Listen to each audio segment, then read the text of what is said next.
أعوذ بالله من الشيطان الرجيم. بسم الله الرحمن الرحيم. سيقول السفهاء من الناس ما ولاهم عن قبلتهم التي كانوا عليها قل لله المشرق والمغرب يهدي من يشاء إلى صراط مستقيم وكذلك جعلناكم أمة وسطا لتكونوا شهداء على الناس ويكون الرسول عليكم شهيدا وما جعلنا القبلة التي كنت عليها إلا لنعلم من يتبع الرسول ممن ينقلب على عقبيه وإن كانت لكبيرة إلا على الذين هدى الله وما كان الله ليضيع إيمانكم إن الله بالناس لرؤوف رحيم. قد نرى تقلب وجهك في السماء فلنولينك قبلة ترضاها فول وجهك شطر المسجد الحرام وحيث ما كنتم فولوا وجوهكم شطرا وإن الذين أوتوا الكتاب ليعلمون أنه الحق من ربهم وما الله بغافل عما يعملون. ولئن أتيت الذين أوتوا الكتاب بكل آية ما تبعوا قبلتك وما أنت بتابع قبلتهم وما بعضهم بتابع قبلة بعض ولئن اتبعت أهواءهم من بعد ما جاءك من العلم إنك إذا لمن الظالمين. الذين آتيناهم الكتاب يعرفونه كما يعرفون أبناءهم وإن فريقا منهم ليكتمون الحق وهم يعلمون. الحق من ربك فلا تكونن من الممترين ولكل وجهة هو موليها فاستبقوا الخيرات أينما تكونوا يأتي بكم الله جميعا إن الله على كل شيء قدير. ومن حيث خرجت فول وجهك شطر المسجد الحرام وإنه للحق من ربك وما الله بغافل عما تعملون. ومن حيث خرجت فول وجهك شطر المسجد الحرام وحيث ما كنتم فولوا وجوهكم شطرا لئلا يكون للناس عليكم حجة إلا الذين ظلموا منهم فلا تخشوهم واخشوني ولأتم نعمتي عليكم ولعلكم تهتدون. كما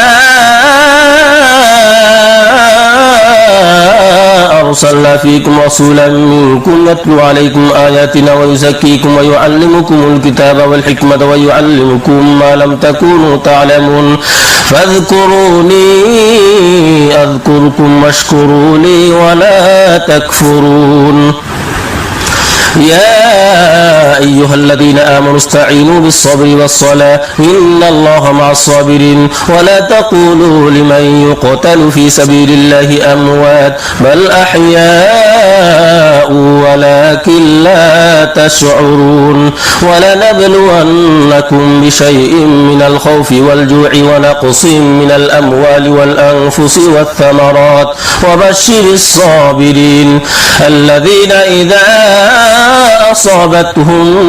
مصيبة قالوا إنا لله وإنا إليه راجعون. أولئك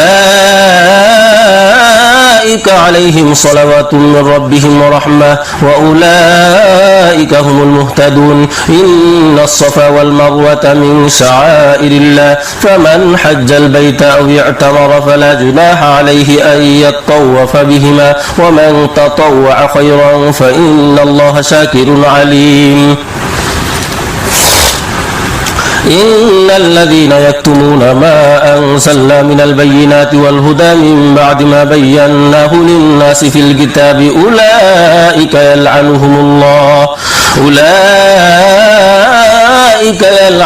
الله ويلعنهم اللاعنون. إلا الذين تابوا وأصلحوا وبينوا فأولئك أتوب عليهم وأنا التواب الرحيم. إن الذين كفروا وماتوا وهم كفار أولئك عليهم لعنة الله والملائكة والناس أجمعين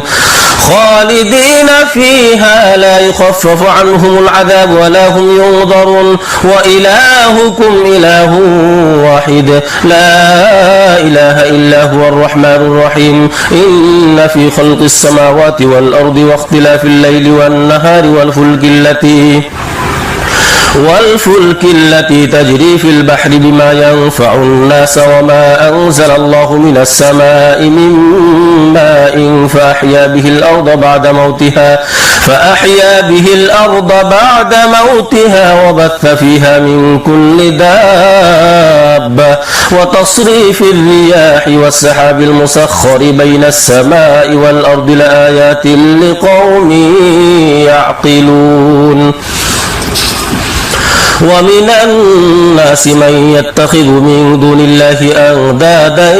يحبونهم كحب الله والذين آمنوا أشد حبا لله ولو يرى الذين ظلموا إذ يرون العذاب أن القوة لله جميعا وأن الله شديد العذاب إذ تبرأ الذين اتبعوا من الذين اتبعوا ورأوا العذاب وتقطعت بهم الأسباب وقال الذين اتبعوا لو أن لنا كرة فنتبرأ منهم كما تبرأوا منا كذلك يريهم الله أعمالهم حسرات عليهم وما هم بخارجين من النار. يا أيها الناس كلوا مما في الأرض حلالا طيبا ولا تتبعوا خطوات الشيطان إنه لكم عدو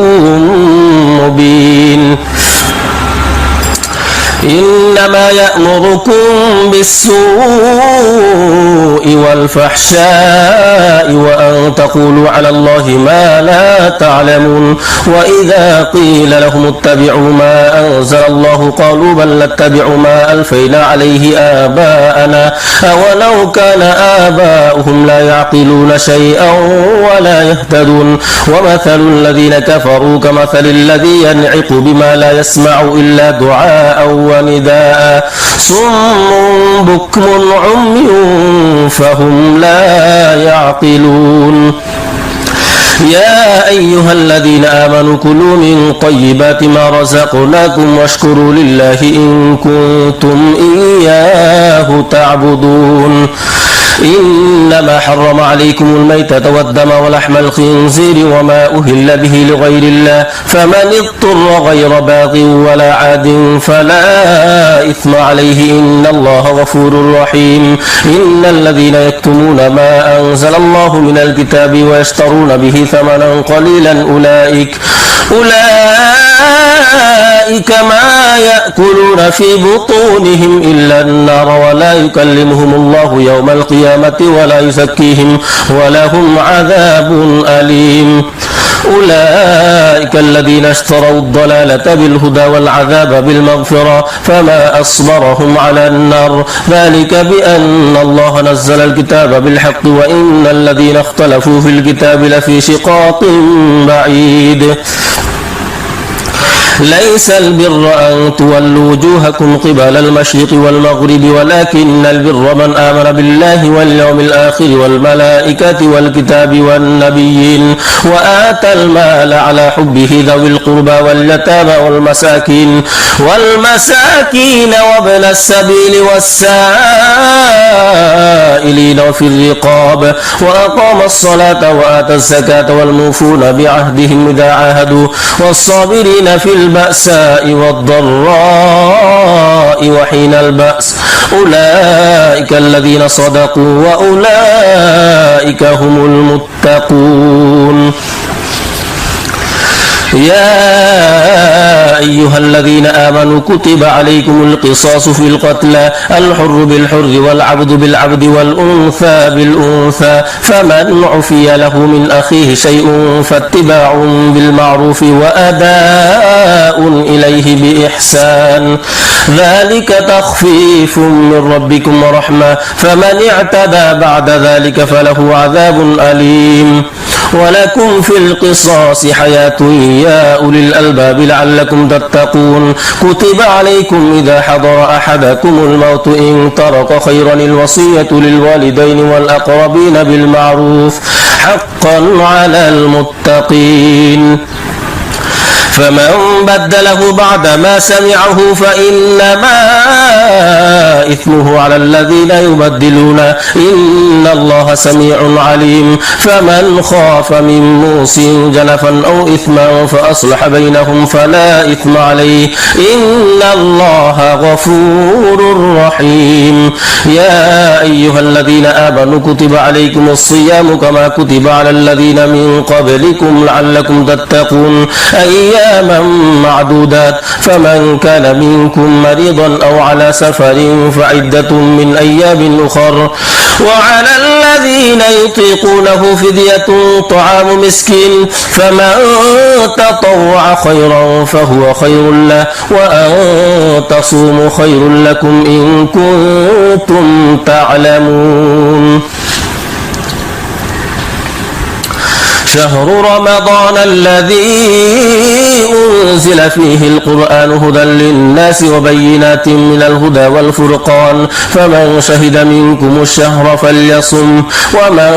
كان مريضا أو على سفر فعدة من أيام أخر يريد الله بكم اليسر ولا يريد بكم العسر ولتكملوا العدة ولتكبروا الله على ما هداكم ولعلكم تشكرون وإذا سألك عبادي عني فإني قريب أجيب دعوة الداعي إذا دعاني فليستجيبوا لي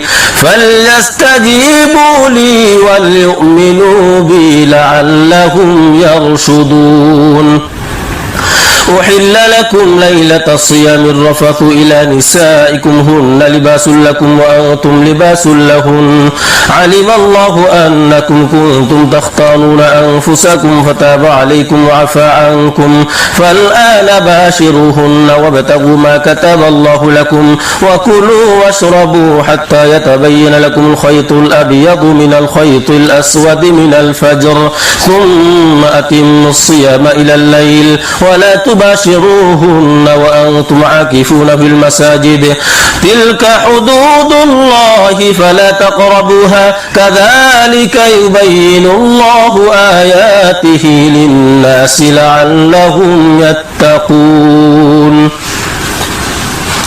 ولا تأكلوا أموالكم بينكم بالباطل وتدلوا بها إلى الحكام لتأكلوا فريقا من أموال الناس بالإثم وأنتم تعلمون يسألونك عن الأهلة قل هي مواقيت للناس والحج وليس البر بأن تأتوا البيوت من ظهورها ولكن البر من اتقى وأتوا البيوت من أبوابها واتقوا الله لعلكم تفلحون وقاتلوا في سبيل الله الذين يقاتلونكم ولا تعتدوا إن الله لا يحب المعتدين واقتلوهم حيث ثقفتموهم وأخرجوهم من حيث أخرجوكم والفتنة أشد من القتل ولا تقاتلوهم عند المسجد الحرام حتى يقاتلوكم فيه فإن قاتلوكم فاقتلوهم كذلك جزاء الكافرين فإن انتهوا فإن الله غفور رحيم وقاتلوهم حتى لا تكون فتنة ويكون الدين لله فإن انتهوا فلا عدوان إلا على الظالمين الشهر الحرام بالشهر الحرام والحرمات قصاص فمن اعتدى عليكم فاعتدوا عليه بمثل ما اعتدى عليكم واتقوا الله واعلموا أن الله مع المتقين وأنفقوا في سبيل الله ولا تلقوا بأيديكم إلى التهلكة وأحسنوا إن الله يحب المحسنين وأتموا الحج والعمرة لله فإن أحصرتم فما استيسر من الهدي ولا تحلقوا رؤوسكم حتى يبلغ الهدي محله فمن كان منكم مريضا أو به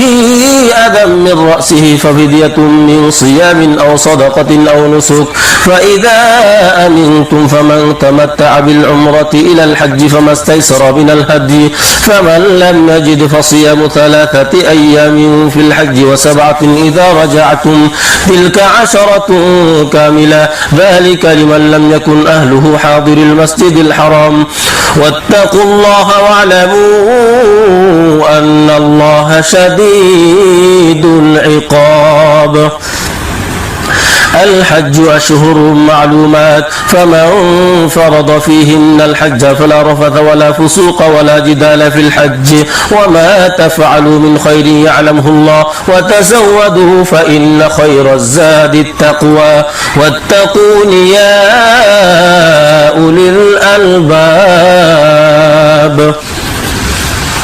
ليس عليكم جناح أن تبتغوا فضلا من ربكم فإذا أفضتم من عرفات فاذكروا الله عند المشعر الحرام واذكروه كما هداكم وإن كنتم من قبله لمن الضالين ثم أفيضوا من حيث أفاض الناس واستغفروا الله إن الله غفور رحيم فإذا قضيتم مناسككم فاذكروا الله كذكركم آباءكم أو أشد ذكرا فمن الناس من يقول ربنا آتنا في الدنيا وما له في الآخرة من خلاق ومنهم من يقول ربنا آتنا في الدنيا حسنة وفي الآخرة حسنة وقنا عذاب النار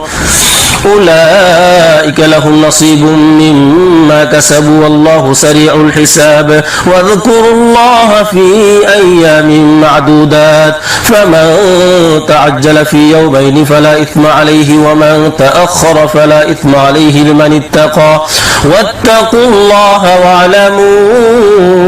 أنكم إليه تحشرون ومن الناس من يعجبك قوله في الحياة الدنيا ويشهد الله على ما في قلبه وهو ألد الخصام وإذا تولى سعى في الأرض ليفسد فيها ويهلك الحرث والنسل والله لا يحب الفساد وإذا قيل له اتق الله أخذته العزة بالإثم فحسبه جهنم ولبئس المهاد ومن الناس من يشري نفسه ابتغاء مرضات الله والله رؤوف بالعباد يا أيها الذين آمنوا ادخلوا في السلم كافة ولا تتبعوا خطوات الشيطان إنه لكم عدو مبين فإن زللتم من بعد ما جاءتكم البينات فاعلموا أن الله عزيز حكيم هل ينظرون إلا أن يأتيهم الله في ظلال من الغمام والملائكة وقضي الأمر وإلى الله ترجع الأمور سل بني إسرائيل كم آتيناهم من آية بينة ومن يبدل نعمة الله من بعد ما جاءته فإن الله شديد العقاب زين للذين كفروا الحياة الدنيا ويسخرون من الذين آمنوا والذين اتقوا فوقهم يوم القيامة والله يرزق من يشاء بغير حساب كان الناس أمة واحدة فبعث الله النبيين مبشرين ومنذرين وأنزل معهم الكتاب بالحق ليحكم بين الناس فيما اختلفوا فيه وما اختلف فيه إلا الذين أوتوه من بعد ما جاءتهم البينات بغيا بينهم فهدى الله الذين آمنوا لما اختلفوا فيه من الحق بإذنه والله يهدي من يشاء إلى صراط مستقيم أم حسبتم أن تدخلوا الجنة ولما يأتكم مثل الذين خلوا من قبلكم مستهم البأساء والضراء وزلزلوا حتى يقول الرسول والذين آمنوا معه متى نصر الله ألا إن نصر الله قريب يسألونك ماذا ينفقون قل ما أنفقتم من خير فللوالدين والأقربين واليتامى والمساكين وابن السبيل وما تفعلوا من خير فإن الله به عليم كتب عليكم القتال وهو كره لكم وعسى أن تكرهوا شيئا وهو خير لكم وعسى أن تحبوا شيئا وهو شر لكم والله يعلم وأنتم لا تعلمون يسألونك عن الشهر الحرام قتال فيه قل قتال فيه كبير وصد عن سبيل الله وكفر به والمسجد الحرام وإخراج أهله منه أكبر عند الله والفتنة أكبر من القتل ولا يزالون يقاتلونكم حتى يردوكم عن دينكم إن استطاعوا ومن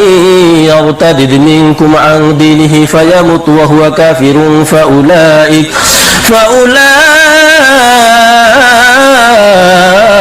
حبطت أعمالهم في الدنيا والآخرة وأولئك أصحاب النار هم فيها خالدون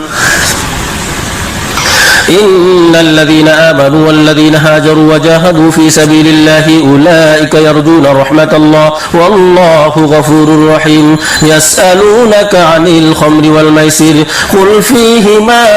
إثم كبير ومنافع للناس وإثمهما أكبر من نفعهما ويسألونك ماذا ينفقون قل العفو كذلك يبين الله لكم الآيات لعلكم تتفكرون في الدنيا والآخرة ويسألونك عن اليتامى قل إصلاح لهم خير وإن تخالطوهم فإخوانكم والله يعلم المفسد من المصلح ولو شاء الله لأعنتكم إن الله عزيز حكيم ولا تنكحوا المشركات حتى يؤمن ولأمة مؤمنة خير من مشركة ولو أعجبتكم ولا تنكحوا المشركين حتى يؤمنوا ولعبد مؤمن خير من مشرك ولو أعجبكم أولئك يدعون إلى النار والله يدعو إلى الجنة والمغفرة بإذنه ويبين آياته للناس لعلهم يتذكرون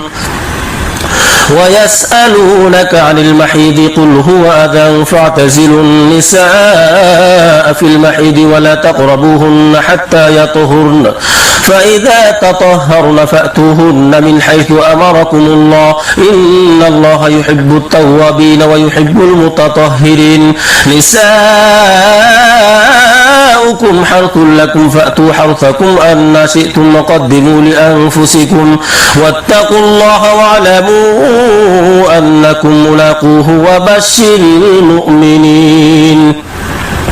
ولا تجعلوا الله عرضة لأيمانكم أن تبروا وتتقوا وتصلحوا بين الناس والله سميع عليم لا يؤاخذكم الله باللغو في أيمانكم ولكن يؤاخذكم بما كسبت قلوبكم والله غفور حليم للذين يؤلون من نسائهم تربص 4 أشهر فإن فاءوا فإن الله غفور رحيم وإن عزموا الطلاق فإن الله سميع عليم والمطلقات يتربصن بأنفسهن 3 قروء ولا يحل لهن أن يكتمن ما خلق الله في أرحامهن إن كن يؤمن بالله واليوم الآخر وبعولتهن أحق بردهن في ذلك إن أرادوا إصلاحا ولهن مثل الذي عليهن بالمعروف وللرجال عليهن درجة والله عزيز حكيم الطلاق 2 مرتان فإمساك بمعروف أو تسريح بإحسان ولا يحل لكم أن تأخذوا مما آتيتموهن شيئا إلا أن يخافا ألا يقيما حدود الله فإن خفتم ألا يقيما حدود الله فلا جناح عليهما فيما افتدت به تلك حدود الله فلا تعتدوها ومن يتعد حدود الله فأولئك هم الظالمون فإن طلقها فلا تحل له من بعد حتى تنكح زوجا غيره فإن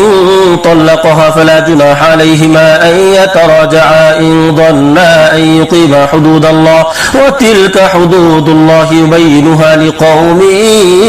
يعلمون وإذا طلقتم النساء فبلغن أجلهن فأمسكوهن بمعروف أو سرحوهن بمعروف ولا تمسكوهن ضرارا لتعتدوا ومن يفعل ذلك فقد ظلم نفسه ولا تتخذوا آيات الله هزوا واذكروا نعمة الله عليكم وما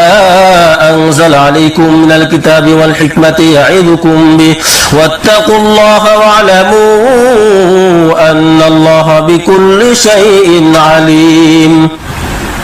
وإذا طلقتم النساء فبلغن أجلهن فلا تعضلوهن أن ينكحن أزواجهن إذا تراضوا بينهم بالمعروف ذلك يوعظ به من كان منكم يؤمن بالله واليوم الآخر ذلكم أزكى لكم وأطهر والله يعلم وأنتم لا تعلمون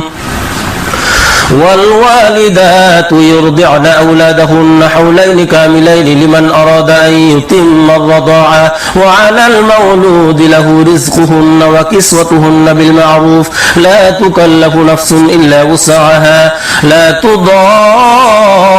والدة بولدها ولا مولود له بولده وعلى الوارث مثل ذلك فإن أرادا فصالا عن تراض منهما وتشاور فلا جناح عليهما وإن أردتم أن تسترضعوا أولادكم فلا جناح عليكم إذا سلمتم ما آتيتم بالمعروف واتقوا الله واعلموا أن الله بما تعملون بصير والذين يتوفون منكم ويذرون أزواجا يتربصن بأنفسهن 4 أشهر و10 فإذا بلغن أجلهن فلا جناح عليكم فيما فعلن في أنفسهن بالمعروف والله بما تعملون خبير ولا جناح عليكم فيما عرضتم به من خطبة النساء أو أكننتم في أنفسكم علم الله أنكم ستذكرونهن ولكن لا تواعدوهن سرا إلا أن تقولوا قولا معروفا ولا تعزموا عقدة النكاح حتى يبلغ الكتاب أجله واعلموا أن الله يعلم ما في أنفسكم فاحذروا واعلموا أن الله غفور حليم لا جناح عليكم إن طلقتم النساء ما لم تمسوهن أو تفرضوا لهن فريضة ومتعوهن على الموسع قدره وعلى المقتر قدره متاعا بالمعروف حقا على المحسنين وإن طلقتموهن من قبل أن تمسوهن وقد فرضتم لهن فريضة فنصف ما فرضتم إلا أن يعفون أو يعفو الذي بيده عقدة النكاح وأن تعفوا أقرب للتقوى ولا تنسوا الفضل بينكم إن الله بما تعملون بصير حافظوا على الصلوات والصلاة الوسطى وقوموا لله قانتين فإن خفتم فرجالا أو ركبانا فإذا أمنتم فاذكروا الله كما علمكم ما لم تكونوا تعلمون والذين يتوفون منكم ويذرون أزواجا وصية لأزواجهم متاعا إلى الحول غير إخراج فإن خرجن فلا جناح عليكم فيما فعلن في أنفسهن من معروف والله عزيز حكيم. وللمطلقات متاع بالمعروف حقا على المتقين كذلك يبين الله لكم آياته لعلكم تعقلون.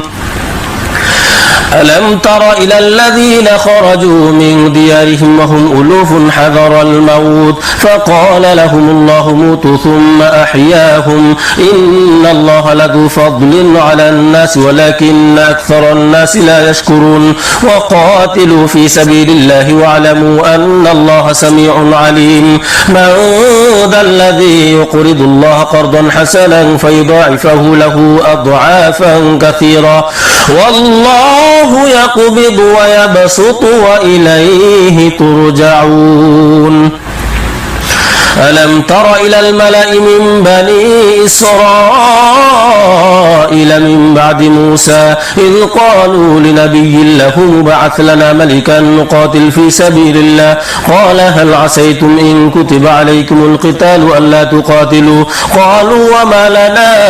ألا نقاتل في سبيل الله وقد أخرجنا من ديارنا وأبنائنا فلما كتب عليهم القتال تولوا إلا قليلا منهم والله عليم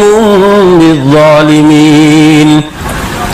وقال لهم نبيهم إن الله قد بعث لكم طالوت ملكا قالوا أن يكون له الملك علينا ونحن أحق بالملك ولم يؤت سعة من المال قال إن الله اصطفاه عليكم وزاده بسطة في العلم والجسم والله يؤتي ملكه من يشاء والله واسع عليم. وقال لهم نبيهم إن آية ملكه أن يأتيكم التابوت فيه سكينة من ربكم وبقية مما ترك آل موسى وآل هارون تحمله الملائكة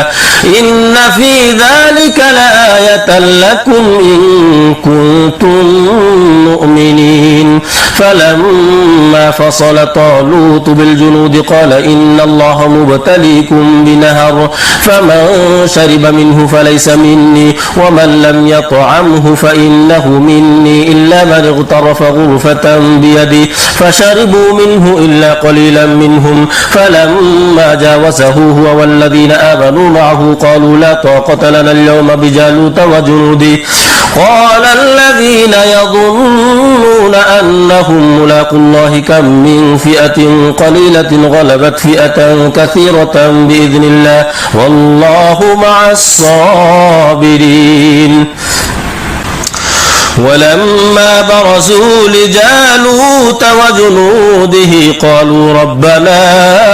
أفرغ علينا صبرا وثبت أقدامنا وانصرنا على القوم الكافرين فهزموهم بإذن الله. وقتل داود جالوت وآتاه الله الملك والحكمة وعلمه مما يشاء ولولا دفع الله الناس بعضهم ببعض لفسدت الأرض ولكن الله ذو فضل على العالمين. تلك آيات الله نتلوها عليك بالحق وإنك لمن المرسلين. صدق الله العظيم.